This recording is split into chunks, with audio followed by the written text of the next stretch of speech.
स्वर ज्ञानियों द्वारा आपको बहुत कुछ बताया गया है और हर प्रकार का ज्ञान आपको देने के बावजूद भी एक ज्ञान किसी स्वर ज्ञानी ने नहीं आपको बताया। वह ज्ञान हम आपको इस वीडियो में बताएंगे। आप उसे जानकर चमत्कृत भी होंगे और हैरान भी रह जाएंगे, क्योंकि स्वर का विज्ञान बहुत ही गहन और गूढ़ है। और स्वर माने आपकी श्वास क्रिया, श्वास का अंदर आना और जाना, उसी को स्वर कहते हैं। इसको नियंत्रित करने का तरीका भी बताया है और इसको चलाने का भी तरीका बताया है। इड़ा, पिंगला, सुषुम्ना, 3 नाड़ियों में इसका प्रभाव होता है।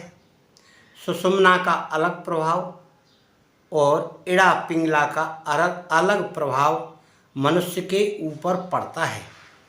इसका ज्ञानी इन्हें सोचकर जो कार्य करता है उसे उस कार्य में सफलता प्राप्त होती है और कार्य बिगड़ता नहीं है।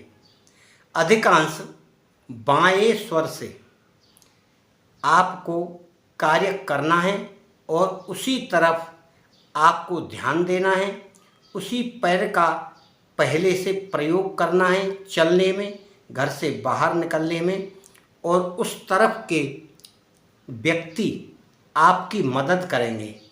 यानी बाईं तरफ का जो भी आदमी होगा वह आपकी मदद करेगा और बाईं तरफ से ही आपको सफलता प्राप्त होगी, कार्य की सिद्धि प्राप्त होगी। जब कोई आप कार्य कर रहे हैं और बायां स्वर आपका चल रहा है तब आपको उस व्यक्ति से लाभ प्राप्त होगा। अगर आपको इस तरह का लाभ चाहिए तो उस व्यक्ति को आप बाएं तरफ रखें, क्योंकि दाएं तरफ अगर वह व्यक्ति होगा तो आपका यह कार्य नहीं हो पाएगा। परंतु हर जगह हर मनुष्य इसका प्रयोग नहीं कर सकता, क्योंकि वह अपने काम के कारण उस बात को भूल जाता है और उसे प्रयोग नहीं कर पाता है, या समय और स्थिति ऐसी पैदा हो जाती है कि वह व्यक्ति उल्टे हाथ पर आ जाता है, यानी दूसरे हाथ पर, राइट हैंड पर आ जाएगा, तो आपका कार्य बनना असंभव है। क्योंकि यह स्वर का विज्ञान कहता है और उस स्वर के कारण होने वाली परेशानी आपको आने लगेगी। स्वर की क्रिया हमेशा अपना प्रभाव दिखाती है, व्यक्ति उसको समझ नहीं पाता है। समझने के लिए उसे स्वर का ज्ञान होना चाहिए और फिर जहाँ भी वह जा रहा है जिस कार्य के लिए, उस पर उसे हर तरीके से ध्यान रखना है कि मैं कहाँ खड़ा हूँ, कहाँ जा रहा हूँ, क्या मुझे कार्य करना है। इस प्रकार की क्रिया मनुष्य के दिमाग में हमेशा रहना चाहिए, तब उसका कार्य सफल होगा। अन्यथा आप इस तरह खड़े हो गए कि जैसे कोई व्यक्ति जिससे काम लेना है वह आपके बाएं तरफ ना आकर दाहिने तरफ आ जाए, तब वह कार्य नहीं हो पाएगा या उस कार्य में व्यवधान पड़ेगा।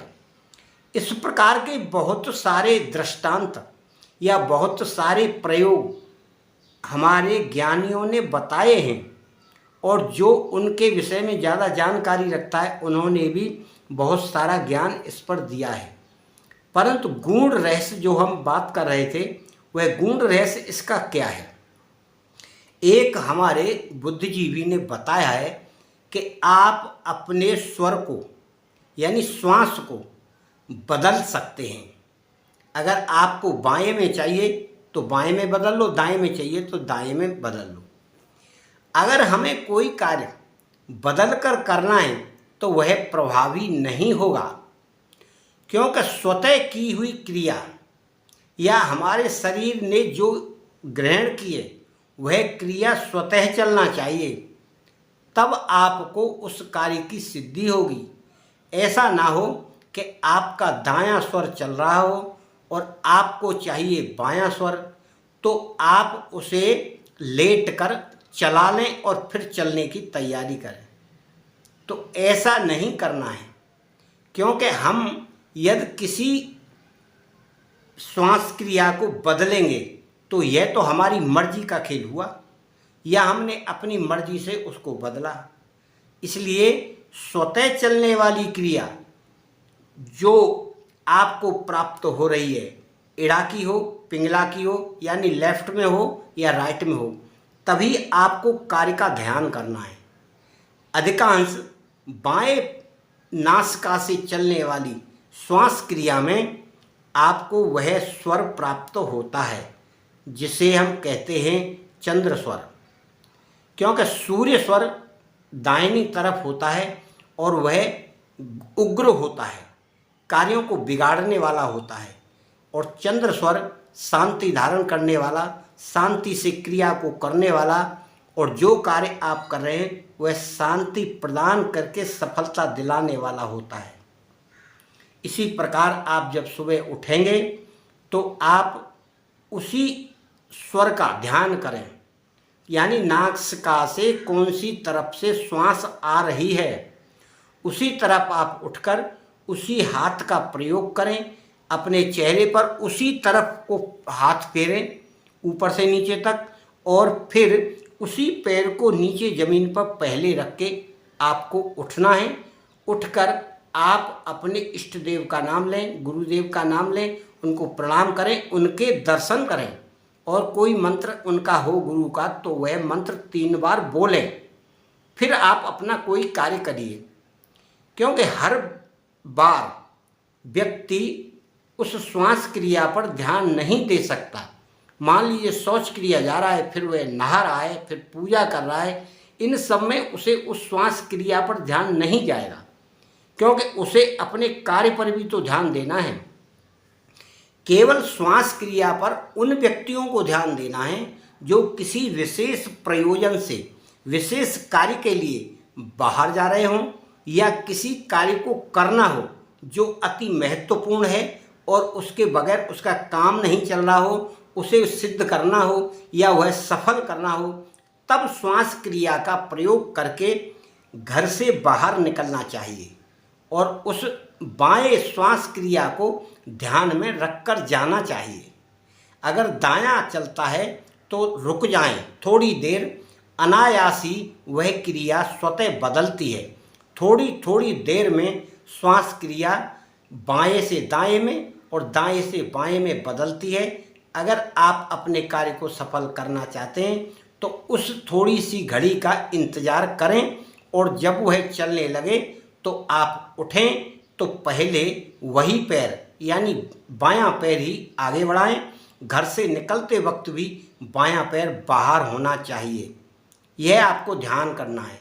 अपनी मनोवृत्ति ध्यान रखिए कि मेरा बायां स्वर चल रहा है, चंद्र स्वर चल रहा है, और मैं यह कार्य करके आऊँगा, यह कार्य मेरा अवश्य सफल होगा। यानी पॉजिटिव सोच लेकर आपको जाना है। अपने मन में संकल्प लेना है कि यह कार्य मेरा आज पूरा होगा और मुझे सफलतापूर्वक इसे प्राप्त करना है। इसी कार्य की सिद्धि के लिए मैं आज घर से निकल रहा हूँ, और मेरे गुरुदेव, मेरे ईश्वर, मेरे इष्ट मेरी रक्षा करें, मेरे इस कार्य को पूरा करें। यह बात आपको हमेशा ध्यान करके अपने घर से निकलकर कार्य के लिए जाना है। आपका मंगल हो। धन्यवाद।